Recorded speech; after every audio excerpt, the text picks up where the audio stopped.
Gracias y paz, mis amados hermanos del grupo Edificados en la Palabra. Que el Señor sea bendiciendo sus vidas de gran manera en este día. Y sobre todas las cosas, que siga dándonos la fuerza y la fortaleza necesaria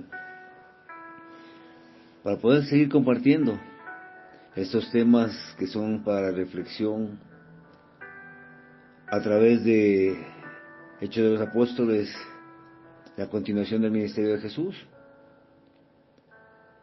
Temas que calan profundo en nuestro corazón, nos dan una mejor visión de la iglesia primitiva y sobre todo de cómo debería ser hoy en día la iglesia del Señor.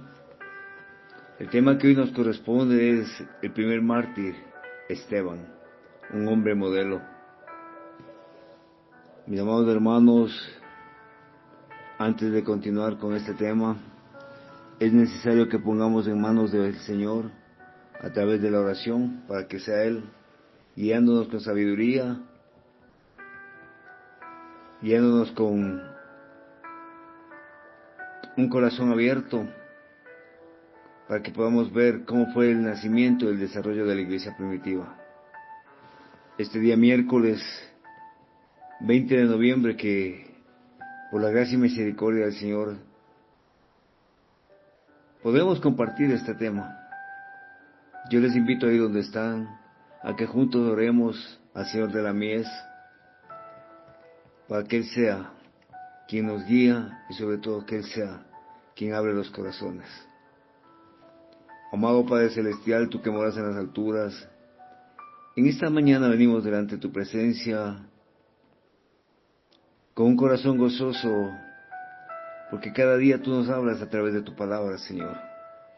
Porque cada día tú nos enseñas lo que habremos de hacer conforme a tus promesas, que fue dada a través de los apóstoles y a través de las Escrituras, Señor. Padre, te pedimos que seas tú guiándonos y sobre todo que seas tú golpeando el corazón de quienes habrán de oír este audio, para que sean edificados en tu palabra, para que puedan conocer más de tu amor y sobre todo de lo que tú has hecho por cada uno de nosotros, a través de las diferentes etapas de nuestra vida. Este día lo depositamos en tus manos, sabiendo que únicamente tú eres perfecto y conoces y escudriñas nuestros corazones. Te damos gracias por tu misericordia y tu amor en los méritos de Cristo Jesús. Amén y amén. Mis amados hermanos, el primer mártir, Esteban. Entender y conocer cómo fue considerado un hombre modelo nos corresponde en este día, a través del libro de los Hechos, capítulo 6, versículo del 8 al 15, en donde la palabra del Señor dice: y Esteban, lleno de gracia y de poder, hacía prodigios y grandes señales milagrosas entre el pueblo. Pero algunos de la sinagoga llamada de los libertos, tanto sirineos como alejandrinos, y de los de Sicilia y de Asia, surgieron para disputar con Esteban, pero no podían resistir a la sabiduría y el espíritu con que hablaba. Entonces sobornaron a algunos varones para que dijeran: ¿lo hemos oído hablando palabras blasfemas contra Moisés y Dios? Y solicitaron al pueblo, a los ancianos y a los escribas, y cayendo de improviso lo arrebataron y lo llevaron al Sanedrín.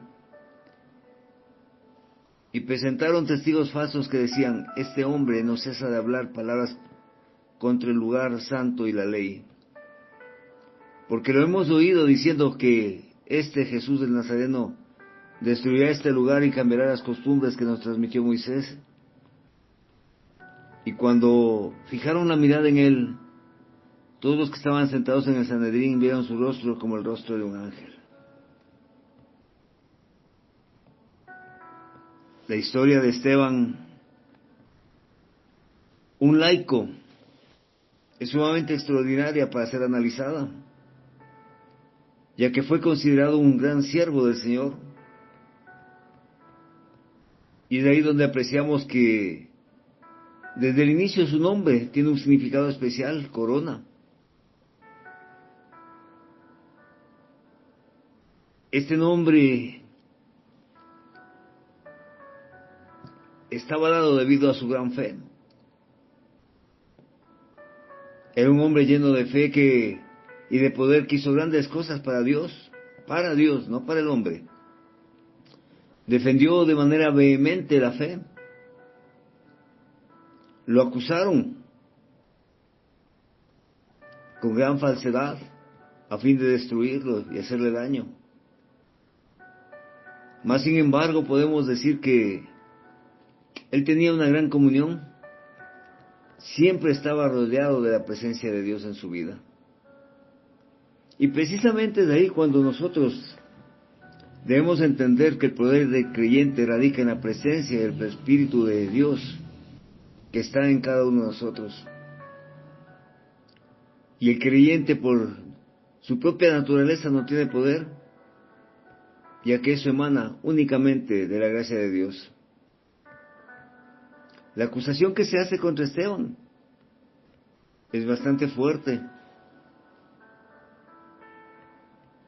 pero es necesario remontarnos un poco antes, en el libro de los Hechos 6, ya que después de la elección de algunos que habían sido llamados a servir, como lo vimos el día de ayer, como diáconos dentro de la iglesia, y cuya principal tarea era de servir la mesa a las viudas de los judíos helenistas, podemos apreciar que los versículos que van del 8 al 15 corresponden al contexto del capítulo 6, y lo iremos analizando en el capítulo 7 y 8, y se enfocan específicamente a narrar la obra del Espíritu de Dios y lo que Él hará a través de dos hombres en específicos, tanto de Esteban como Felipe.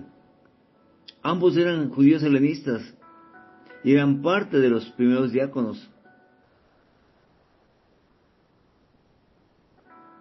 Y Esteban entra en acción o escena cuando presenta una increíble defensa del Evangelio, mostrando un dominio e interpretación del Antiguo Testamento.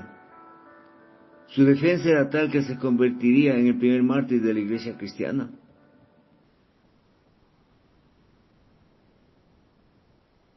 Esteban, un hombre lleno de gracia y de poder, así lo dice el texto bíblico, que hacía grandes prodigios y señales entre el pueblo.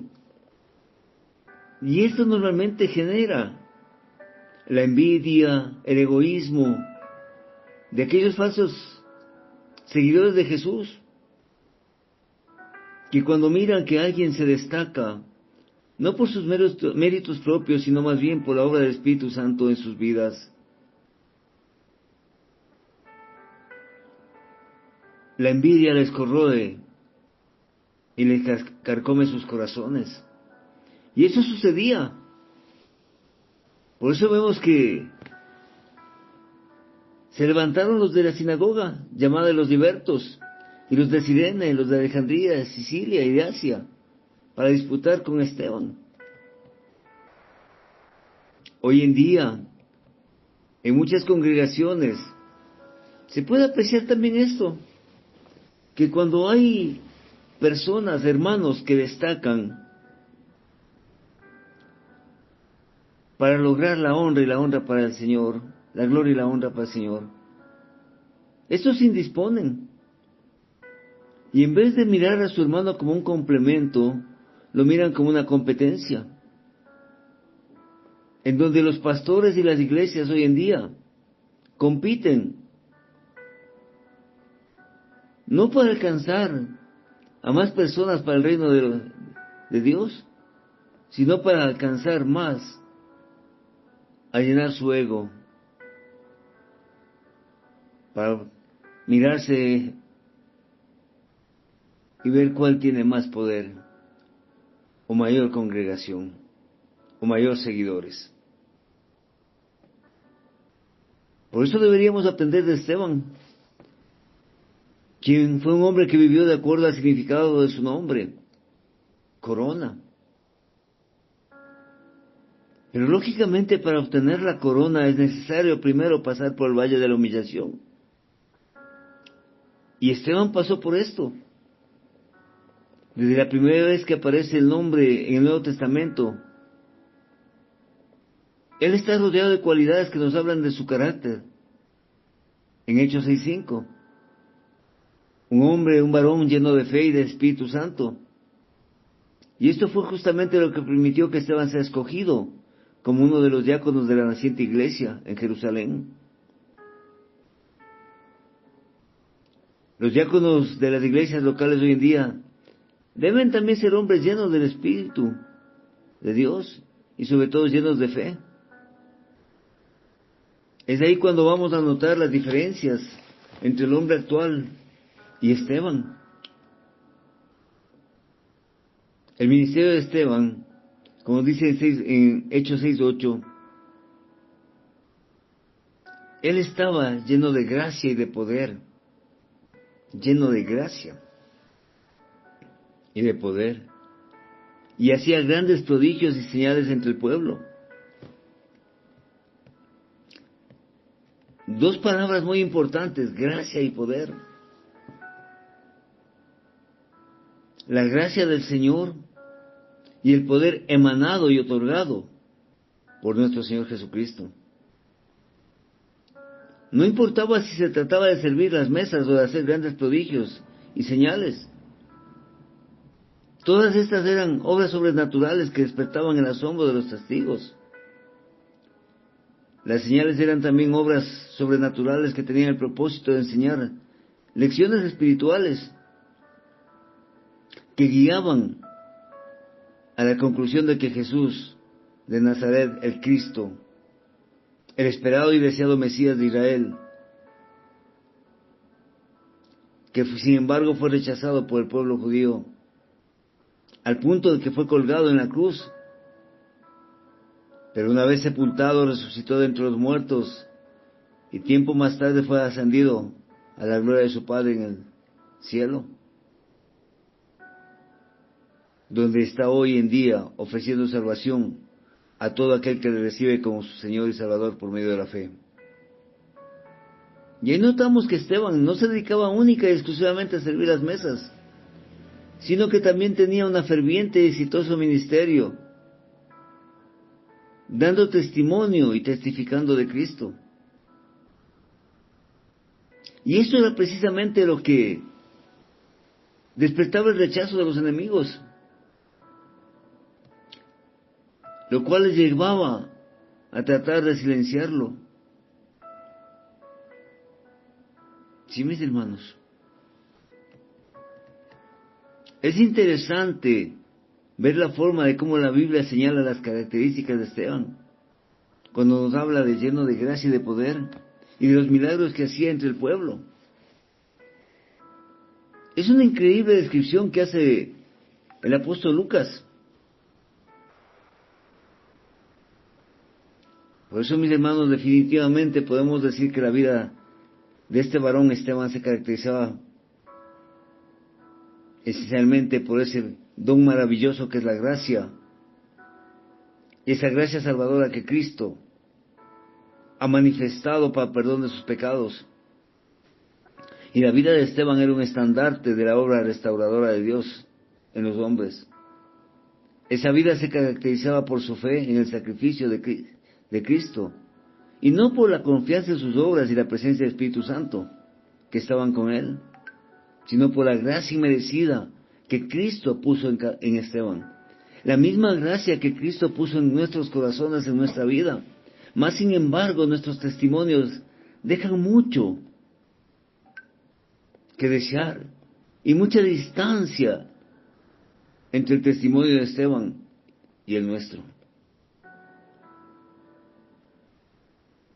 También vemos que siempre el poder de Dios se manifestó en este varón. Por eso es que él pudo hacer señales y prodigios a través de la presencia del Espíritu Santo en su vida. Hoy en día el hombre, la vanidad,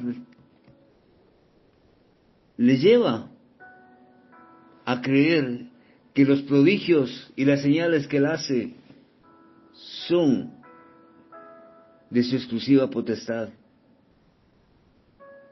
Y han dejado de entender que somos obreros al servicio del gran Rey.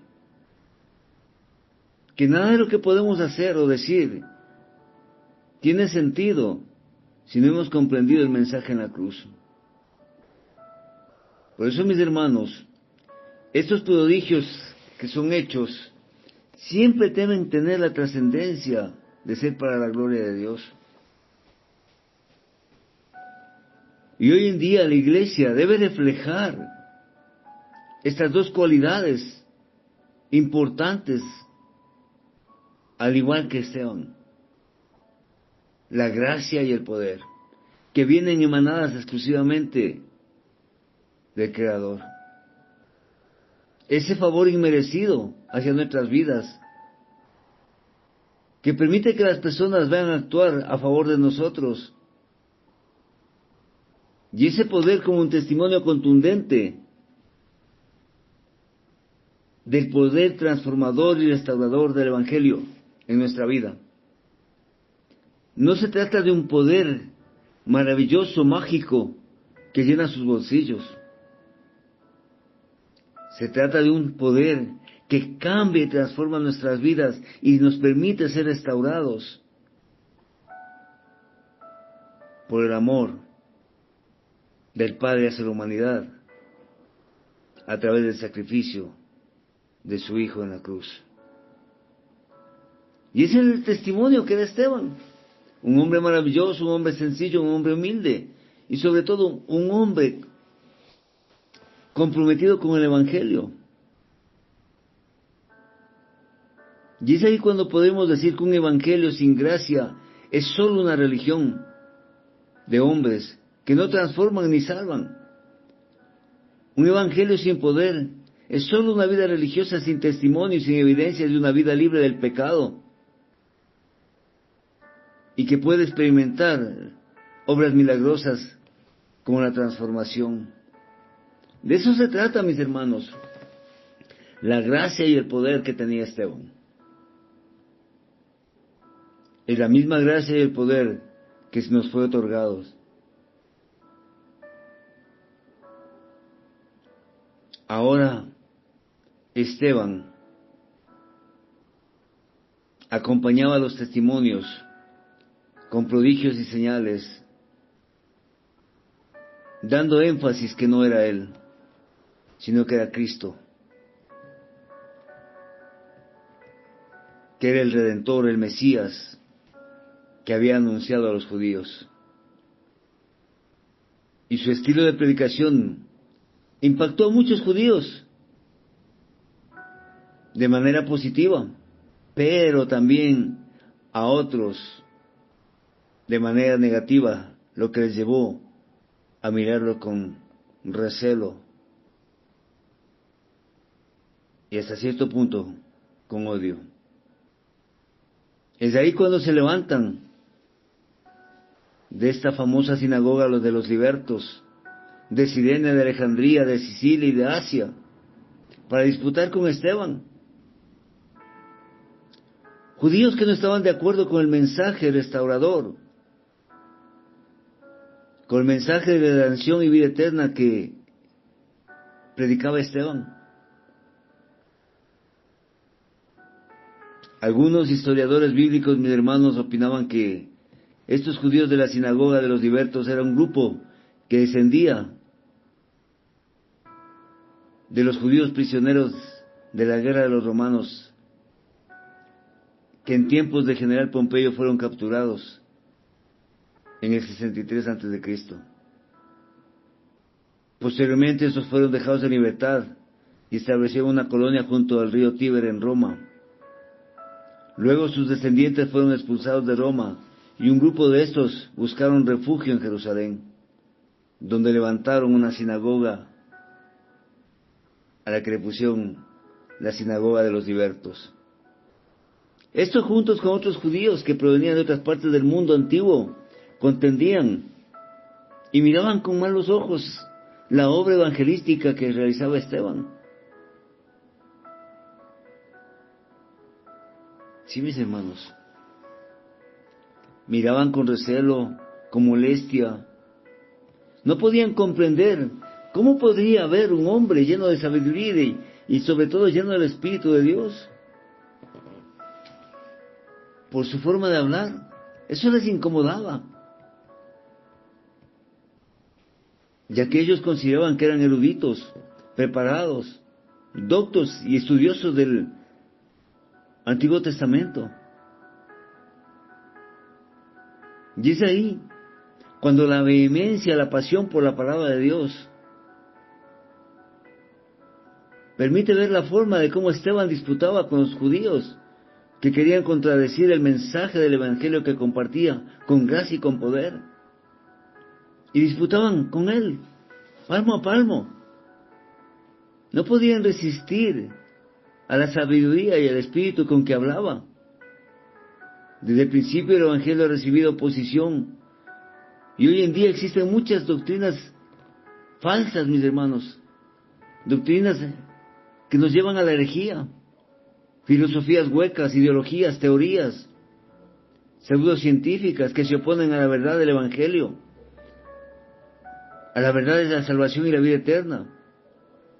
Es ahí cuando la iglesia tiene que contender ardientemente por la fe. Y en Judas 3 nos dice: amados, por la gran solicitud que tenía de escribiros acerca de nuestra común salvación, me ha sido necesario escribiros, exhortándonos que contendáis ardientemente por la fe que ha sido una vez dada a los santos. En esta ocasión, mis hermanos, vemos que a Esteban disputando con los judíos helenistas, a pesar de que estos eran muchos. Sin embargo, a Esteban no le hacían mella en su corazón. Él estaba firme en sus creencias, en su fe. Él sabía a quién servía y a quién seguía. Por eso podemos encontrar dos características importantes que distinguían a Esteban y que como cristianos debemos buscar y que son importantes para la proclamación del mensaje evangelístico. En primer lugar, Esteban proclamaba el Evangelio con sabiduría. La sabiduría es importante en la vida cristiana. Es la garantía de que todo el conocimiento cotidiano, académico y aún el bíblico será aplicado de manera asertiva en todas las áreas de nuestra vida. Pero de nuestra vida privada, familiar, social, laboral, eclesiástica, es decir, donde nosotros estemos. Muchas veces el trabajo de los obreros cristianos no es tan efectivo porque les falta sabiduría para entender y atender las diferentes situaciones que enfrentan y a las personas en sí mismo. En ocasiones algunos actúan imprudentemente, controlados por sus emociones, toman malas decisiones o simplemente actúan sin razonar. Y a todo esto se le agrega su falta de dominio bíblico, ya que generalmente no conocen las Escrituras y son negligentes o somos negligentes en el estudio de estas. ¿Cómo puede usted evangelizar? ¿Cómo puede usted dar testimonio como lo hacía Esteban? Si no escudriña las Escrituras, si no discierne la palabra de Dios, ¿de qué hablaremos? ¿Acaso de fábulas y analogías? ¿O del mensaje evangelístico, como lo hacía Esteban? En segundo lugar, Esteban defendía el Evangelio con el respaldo del poder que Dios le había otorgado a través de la presencia del Espíritu Santo en su vida. La sabiduría humana no solo es necesaria para la proclamación y defensa del Evangelio, sino también debe ser respaldado por el Espíritu de Dios, ya que no se trata de una obra que se hace por la fuerza humana, sino a través del poder de Dios. Y hoy en día debemos buscar ambas cosas. La sabiduría para poder comprender la palabra de Dios y poder proclamarla de manera correcta, conforme a una sana doctrina. Y también mantener ese primer amor latente en nuestro corazón, para que el mensaje llegue con poder y haga mella en el corazón de la gente. Y eso precisamente es lo que a muchos llena de envidia en el corazón de los fariseos, de la sinagoga de los libertos. Porque fuimos enviados a dar las buenas nuevas. Y Esteban es un vivo ejemplo de cómo ha de hacerse las cosas para la gloria de Dios. Ahí estaba él, parado, delante de sus acusadores. A pesar que sabíamos que esa acusación era falsa. Y el texto bíblico nos dice, entonces sobornaron a unos para que dijesen que le habían oído hablar palabras blasfemas contra Moisés y contra Dios. Sí, mis hermanos. Vemos lo que siempre pasa cuando el mundo no es capaz de resistir a la sabiduría y al espíritu de las Escrituras. Recurre al engaño, a la mentira, al orgullo, a la soberbia y al falso testimonio. Por eso que dice que sobornaron, para que mintiesen y dijesen cosas que no correspondían. Hablaron de blasfemia contra Moisés y contra Dios. Asusaron al pueblo, a los ancianos, a los escribas.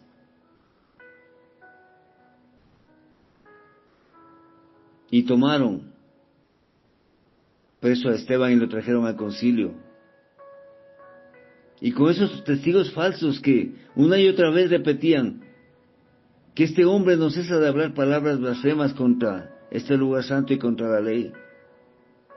Pues lo hemos oído decir que Jesús de Nazaret destruirá este lugar y cambiará las costumbres que nos dio Moisés. No pudieron soportar los de la sinagoga las palabras de Esteban y tuvieron que recurrir a la bajeza de sus corazones, sobornar para que alguien mienta, para que dé un falso testimonio, a fin de acabar con la vida de un siervo del Señor. Pero ¿cuál es la diferencia con las iglesias actuales? Cuando la envidia corroe el corazón de algunos y deciden hablar mal contra su hermano, de dar un mal testimonio,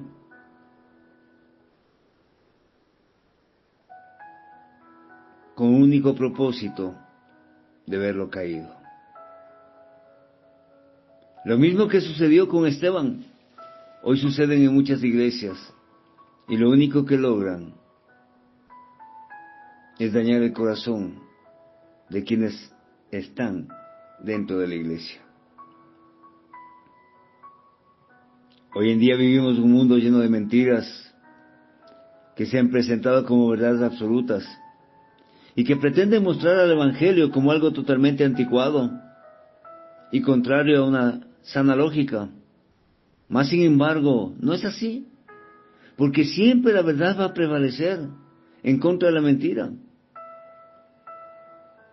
En los tiempos de Esteban, en aquel día, los hombres furiosos agitaron los ánimos del pueblo para provocar un mayor escándalo.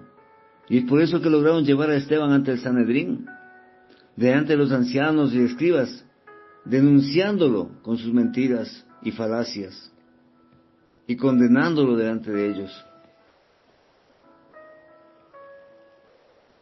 Mas, sin embargo, cuando miraron el rostro de Esteban, era como un rostro de un ángel.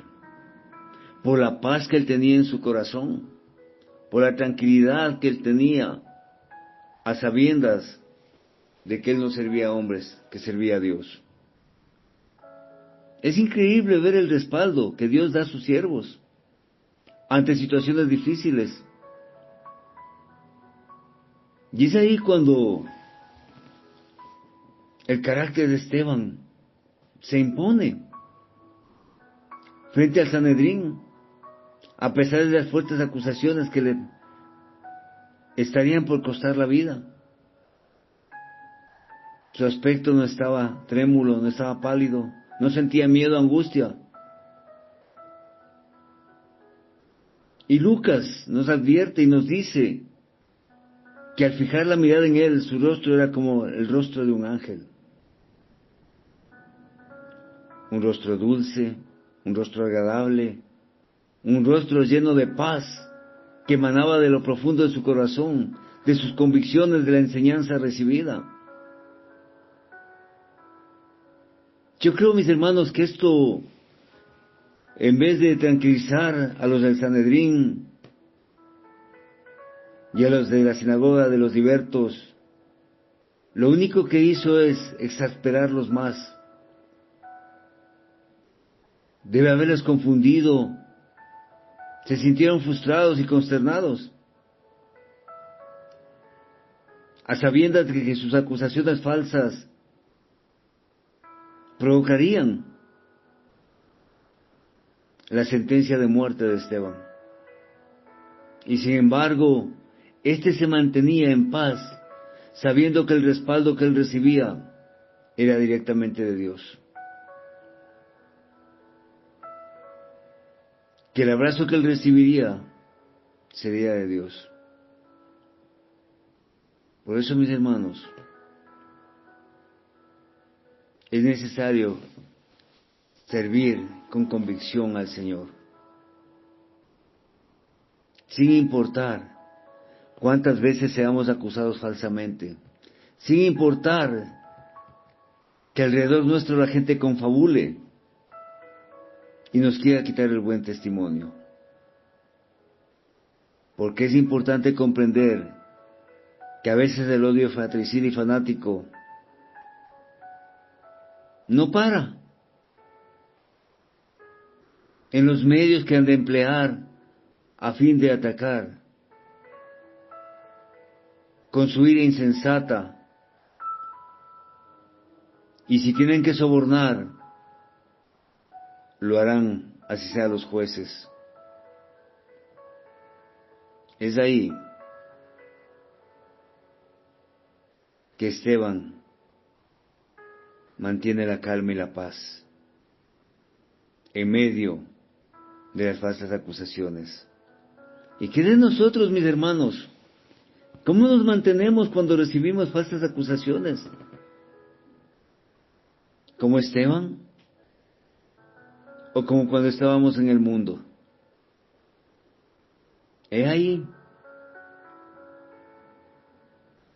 que siempre la discordia, la envidia, llevará a tratar de destruir el buen testimonio.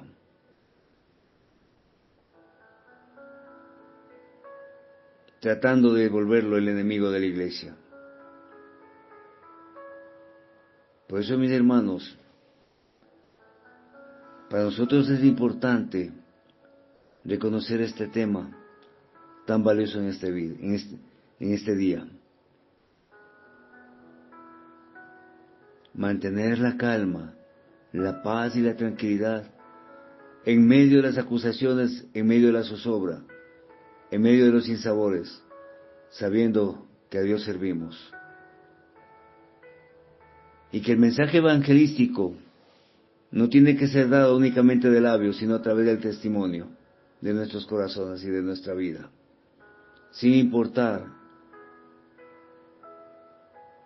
los azotes que recibiremos, las injurias que recibiremos, las calumnias que nos darán, porque a Cristo servimos. Que el Señor sea bendiciendo su santa palabra, mis hermanos, y sobre todas las cosas que el mundo pueda ver en ustedes, en cada uno de nosotros, ese reflejo, ese rostro, como de un ángel, al igual que lo vieron en Esteban, como testimonio y una vida digna para el servicio del Señor. Desde Quito, Ecuador, su hermano en Cristo, Edwin Balseca Jaramillo, de la Iglesia de Dios, séptimo día. Paz a vosotros.